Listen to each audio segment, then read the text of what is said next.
Vous venez d'arriver en France et vous vous posez la question, quelles sont les démarches à faire ou quelles sont les démarches administratives que vous devez faire.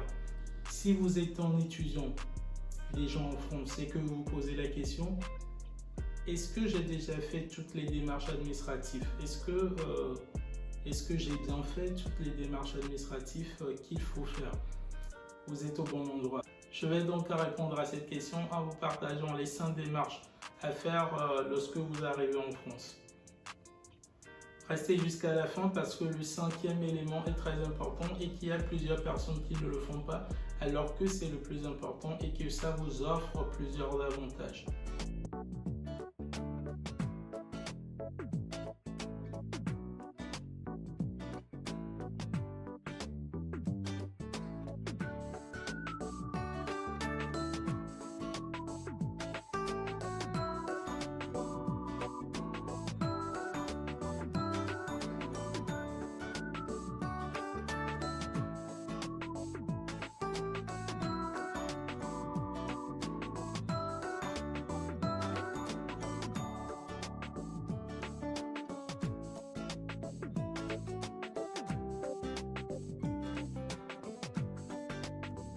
Je suis Emerson Doumachi, j'accompagne à travers cette chaîne YouTube les étudiants déjà en France et des étudiants qui souhaitent continuer des études en France. Si vous êtes dans ces 2 cas, je vous invite sans plus tarder à cliquer sur le bouton abonner pour ne pas rater nos prochaines vidéos et à cliquer sur la cloche notification pour recevoir toutes nos notifications des prochaines vidéos. Sans oublier, on a atteint le cap des 1000 abonnés et on souhaite vraiment vous remercier pour nous avoir toujours suivis, d'être toujours présents, que ce soit dans les commentaires, dans les likes et à regarder nos vidéos. Pour célébrer le cap des 1000 abonnés, nous organisons un petit jeu. Nous offrons la somme de 100 € à la personne qui aura commenté cette vidéo et aura plus de likes dans son commentaire. Donc, si vous êtes intéressé par les 100 € ou si vous voulez gagner les 100 €, n'hésitez pas à commenter cette vidéo, à mettre un commentaire et à inviter d'autres amis pour qu'ils viennent liker votre commentaire. On fera le compte les 2 semaines après avoir publié la vidéo et on donnera les 100 € à la personne qui l'aura mérité. Donc, n'hésitez pas à vous abonner à la chaîne et demander à vos amis de venir liker votre commentaire et vous gagnerez les 100 €. La première des choses à faire lorsque vous arrivez en France, c'est la validation de visa étudiant. Lorsqu'on vous donne un visa d'études en France, le consulat vous explique bien que arrivé en France, il va falloir valider votre visa d'études. Si vous êtes arrivé en France par un visa d'études, vous êtes obligé de la valider. Donc tout se fait normalement sur le site administration-étranger en France.intérieur.gouv.fr. Et que vous arrivez en France, vous avez normalement 3 mois pour le faire. Mais je vous conseille de le faire rapidement parce que ce document, vous en aurez besoin dans presque toutes vos démarches. Donc ça reste l'une des premières choses à faire dès que vous arrivez en France. Il suffit juste d'aller sur le site, il suffit d'avoir Internet, d'aller directement sur ce site, de renseigner votre nom, prénom, votre numéro de visa et votre date d'entrée sur le territoire français ou l'espace Schengen pour qu'on vous valide votre visa. Si vous ne le faites pas et que les 3 mois sont passés, vous aurez du mal à renouveler votre titre de séjour l'année qui suit. Sachez que la première année, vous utiliserez votre visa et la deuxième année, vous aurez un titre de séjour. Si vous ne l'avez pas validé, vous aurez du mal à avoir un titre de séjour pour l'année qui suit. Donc, l'une des premières choses à faire, c'est de valider votre demande de visa. Lorsque vous validez ces demandes de visa, on vous demande un timbre de 50 €. Vous remplissez les informations. On vous demande 2 choses, soit de payer premièrement le timbre et de mettre le numéro du timbre, soit vous payez directement sur le site. Donc si vous avez un ami ou un proche qui a, qui a une carte bancaire, vous lui demandez de vous passer sa carte bancaire et vous payez normalement les 50 €. À mon époque, c'était 50 €. Donc vous verrez combien ça coûte maintenant. Vous allez payer cette somme-là. Donc dès que vous payez cette somme, vous aurez une attestation ou un document dans votre mail. Et ce document, vous pouvez l'imprimer. Donc pour résumer, il suffit juste d'aller sur le site, d'avoir une carte bancaire, que ce soit d'un ami ou que ce soit d'un proche. Vous lui remettez l'argent en espèces si vous avez de l'espèce et vous utilisez sa carte bancaire pour payer le timbre sur le site et de valider votre demande de visa. Normalement, le remplissage sur le site peut se faire en 15 minutes. Il suffit juste de remplir et de payer et puis c'est bon.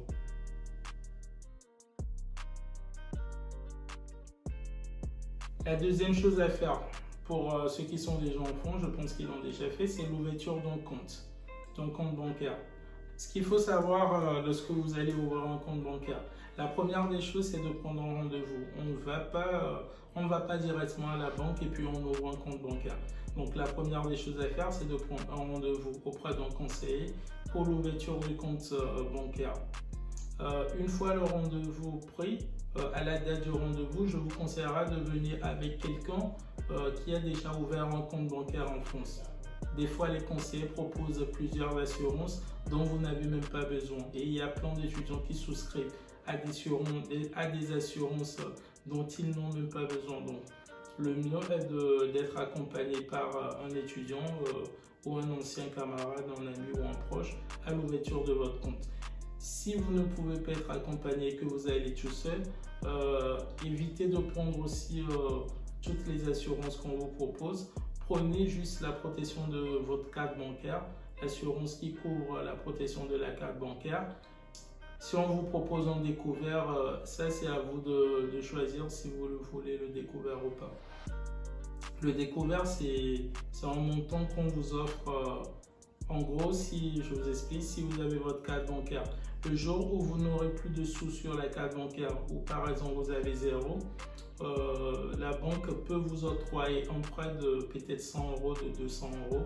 Par exemple, si on vous accorde un découvert de 200 €, ça veut dire que lorsque vous êtes à 0, vous pouvez consommer jusqu'à 200 € en fait. Ça veut dire que vous pouvez creuser votre découvert jusqu'à 200 €. Si on vous accorde un découvert de 200 € et que vous dépassez les 200 €, sachez qu'il y aura des agios et que vous allez payer un montant conséquent. Donc, à vous de voir si vous souhaitez avoir un découvert ou pas. Personnellement, on me l'avait proposé quand je suis venu en France pour la première fois. Au début, j'avais refusé. La conseillère a insisté pour me donner le découvert et j'avoue que ce découvert m'a aidé dans plusieurs cas. Quand j'avais pas d'argent, j'avais utilisé ce découvert plusieurs fois et ça m'a dépanné dans plusieurs cas. Plus important, juste de ne pas dépasser votre découvert.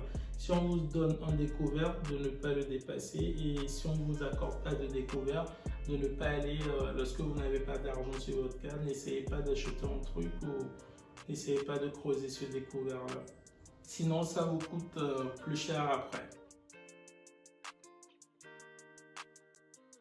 Troisième démarche à faire, la sécurité sociale. Donc actuellement, si vous êtes étudiant, il suffit d'aller sur le site d'Amélie, de créer votre compte. Votre nom, prénom, email, votre établissement, toutes les informations sur vous, vous le remplissez et normalement, au bout de 2-3 mois, vous aurez un numéro provisoire. Donc en fonction de chaque région, en fonction de chaque département, vous aurez un numéro définitif au bout de 6 à 9 mois, des fois il y a certains 6 à 1 an.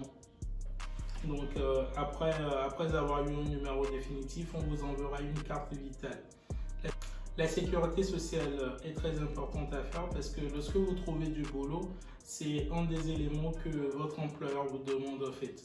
Pour vous assurer, il a besoin de votre numéro sécurité sociale. Donc ça reste aussi un truc très important à faire. Si vous êtes malade et que vous allez à l'hôpital, sachez que l'assurance, la sécurité sociale vous couvre en fait. Si vous êtes étudiant, il y a certains soins où vous êtes couvert totalement et par défaut, normalement, la sécurité sociale s'occupe ou paie 70% de vos frais de santé. Donc avec la sécurité sociale, vous êtes couvert à 70%. Il suffit juste de le faire en ligne, de remplir des informations et d'avoir juste son numéro. Dès que vous avez un numéro provisoire, vous êtes couvert. Même dès que vous enregistrez, dès que vous mettez votre nom, vous allez sur le site et que vous mettez vos informations, vous êtes couvert. Si vous avez même eu votre carte vitale après, supposons que j'ai fait ma demande aujourd'hui, on va dire le 1er septembre, j'ai fait ma demande le 1er septembre, je suis allé à l'hôpital le 10 septembre et j'ai eu un numéro provisoire, je ne sais pas, à partir à la fin du mois de septembre ou en début octobre. Lorsque j'aurai un numéro provisoire ou lorsque j'aurai une attestation de sécurité sociale, je pourrai me faire rembourser. Je pourrai demander des remboursements des frais de santé que j'avais effectués. Donc n'hésitez pas à le faire le plus tôt possible. Donc vous avez la sécurité sociale très importante pour le boulot, pour lorsque vous cherchez du boulot, et elle est très importante pour la couverture de la santé. Premièrement, si vous n'avez pas encore de logement, si vous êtes venu dans un logement temporaire, c'est de trouver premièrement un logement. Et si vous trouvez ce logement, il faut faire une demande d'APL. Donc l'APL, c'est une demande que vous faites et qui couvre une partie de votre loyer. Quand je suis arrivé en France, je pense que l'APL, j'ai fait ma demande d'APL le 2e ou le 3e jour. Donc c'est un truc à faire rapidement parce que ça prend un peu de temps avant que le dossier ne soit traité. Donc il faut trouver un logement et après avoir trouvé un logement, il faut faire l'APL. Si vous avez déjà un logement, vous n'avez pas besoin d'en trouver encore, vous avez déjà un logement, vous pouvez directement faire votre demande d'APL. Et pour faire l'APL, vous allez directement, soit vous allez sur le site de la CAF, ou soit vous allez directement en agence. Si vous avez la CAF pas loin de votre maison, vous pouvez vous rendre directement sur leur site et ils vous aideront à remplir les informations sur leur site et à vous donner un numéro d'allocation. Avec ce numéro, vous pouvez suivre l'avancement de votre dossier et voir quand est-ce que votre dossier sera traité. Généralement, les dossiers sont traités entre le premier mois et le 3e mois. Donc vous pouvez aller jusqu'à 3 mois sans toucher d'APL. Je vous conseille de le faire rapidement si vous avez besoin d'aide pour payer votre logement. Mais si vous n'en avez pas besoin, vous pouvez le faire plus tard ou ne jamais le faire. C'est comme vous voulez.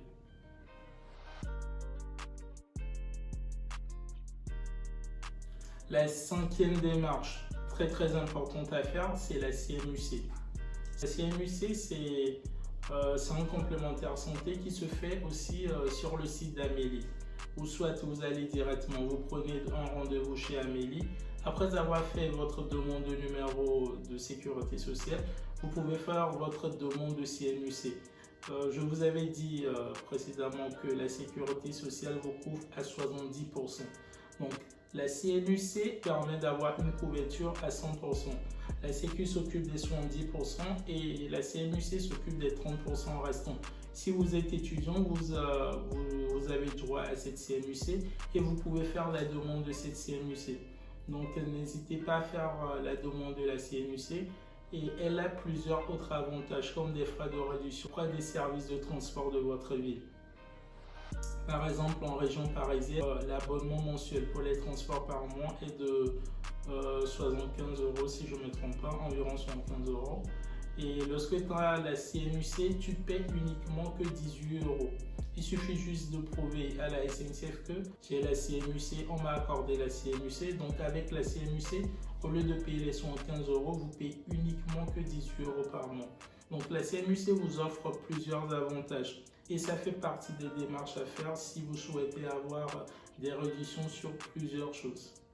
Et pour les autres démarches à faire, par exemple comme avoir un opérateur mobile, sachez que l'opérateur, avoir les frais téléphoniques, le SMS et Internet gratuitement, c'est des forfaits qui sont entre d'habitude qui sont à 19,99 €. Des fois, vous en trouvez entre 15 et 20 €. Donc, ce que je vous conseille à faire, c'est d'aller sur des sites qui permettent de comparer ces forfaits. Quand moi j'étais étudiant, je me baladais d'opérateur en opérateur parce que en septembre, en fin d'année, au moment des fêtes, il y a d'habitude des promotions au niveau des opérateurs. Donc vous avez, au lieu de payer 19,99, il y a Free qui propose par exemple de payer 4,99 et il suffit, je garde le même numéro et je fais une portabilité vers Free. Donc en termes de, je fais une portabilité vers Free et je suis chez Free. Donc et ce sont des promotions sur un an. Donc après les 1 an, si j'ai encore trouvé d'autres, je fais un comparatif et si j'ai encore trouvé d'autres promotions auprès d'un autre opérateur, Bouygues par exemple, je pars chez Bouygues ou je pars chez SFR si j'ai trouvé un prix plus intéressant. Donc je sais que mon forfait, je l'ai toujours payé en moyenne entre 2,99 et 10 €. Donc c'est le prix que je paye d'habitude entre le coût d'appel, le SMS illimité et l'internet illimité. Donc ça vous donne un peu une idée au niveau des prix lorsque vous voulez faire des abonnements ou des forfaits. Il y a plusieurs choses que j'ai oubliées, que j'ai peut-être pas citées dans cette vidéo. Si tu as qui regarde ces vidéos, tu connais quelques démarches que je n'ai pas citées. Je t'invite sans plus tarder à le mettre en commentaire et on se fera un plaisir de le partager avec les autres. Merci d'avoir regardé cette vidéo. Si vous l'avez aimé, je vous invite à la liker, à mettre en commentaire pour poser des questions. On vous répondra directement. Et lorsque vous souhaitez nous contacter, n'hésitez pas à nous écrire directement sur notre site web www.france.fr ou par nos réseaux sociaux Instagram, Facebook, Twitter, WhatsApp ou par Telegram. Merci.